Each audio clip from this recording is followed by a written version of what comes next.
उस रात घने बादलों ने आसमान को पूरी तरह से घेर रखा था। बिजली कड़क रही थी और तेज हवा से शहर की तंग गलियों के बीच एक पुरानी हवेली डरावनी खामोशी में डूबी हुई थी। हवेली के बाहर लगा पुराना पीपल का पेड़ हवा के झोंकों से रहस्यमयी आवाजें निकाल रहा था, मानो वह कोई पुराना राज बताना चाहता हो। शहर के लोग उस हवेली से डरते थे, क्योंकि जो भी वहां जाता वह लौटकर सामान्य नहीं रह पाता। हवेली के अंदर धीमे कदमों की आहट थी। ये कदम एक नौजवान युवक रोहन के थे, जिसकी आंखों में दौलत की चमक थी, लेकिन दिल में गहरी बेचैनी। उसे एक रहस्यमयी चिट्ठी मिली थी, जिसमें सिर्फ एक पंक्ति लिखी थी: अगर सचमुच अमीर बनना चाहते हो तो ठीक 12 बजे हवेली पहुंचो। वह नहीं जानता था कि वह चिट्ठी किसने भेजी थी। रोहन ने दीवार पर टंगी पुरानी घड़ी की ओर देखा। ठीक 12 बज चुके थे। अचानक हवेली के सबसे बड़े कमरे का दरवाजा अपने आप झरमरा कर खुल गया। अंदर गहरी रोशनी फैली थी, मानो हजारों दिए जल रहे हों। रोहन ने हिम्मत जुटाकर अंदर कदम रखा। वहां उसे एक अजीब सी आकृति नजर आई। एक बुजुर्ग व्यक्ति, जिसका चेहरा आधा अंधेरे में छुपा था। बुजुर्ग ने एक संदूकची उसकी तरफ बढ़ाते हुए कहा, दौलत का रास्ता कठिनाइयों से भरा है। यह संदूकची तुम्हारे लिए है, लेकिन याद रखो, इसका ताला तभी खुलेगा जब तुम इसकी सच्चाई को समझोगे। रोहन ने झिझकते हुए संदूकची उठा ली।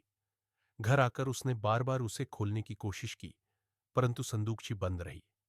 निराश होकर रोहन ने संदूकची एक तरफ रख दी, लेकिन उसे उस बुजुर्ग के शब्द याद आते रहे।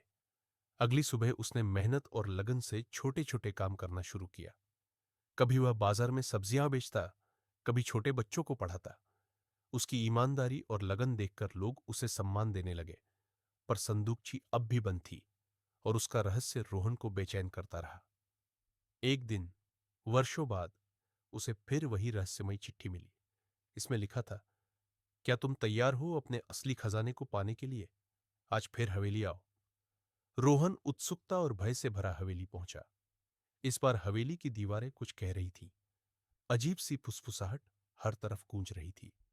रोहन गुप्त कमरे तक पहुंचा, जहां पिछली बार बुजुर्ग मिला था।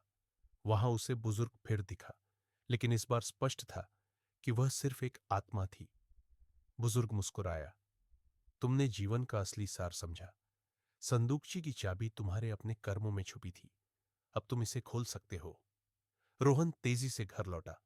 उसने संदूकची उठाई, और इस बार संदूकची बिना किसी प्रयास के खुल गई। अंदर एक चमकता हीरा था और एक कागज, जिस पर लिखा था, असली धन वो नहीं जो हाथों में पकड़ा जाए, असली धन है वो जो दिलों में बसता है। रोहन की आंखें नम हो गई। उसे समझ आ गया था कि दौलत का असली रहस्य पैसे नहीं, बल्कि खुद की मेहनत, लगन और ईमानदारी थी। हवेली का रहस्य सुलझ चुका था, लेकिन अब वह हवेली नहीं, बल्कि रोहन के दिल में बस चुका था।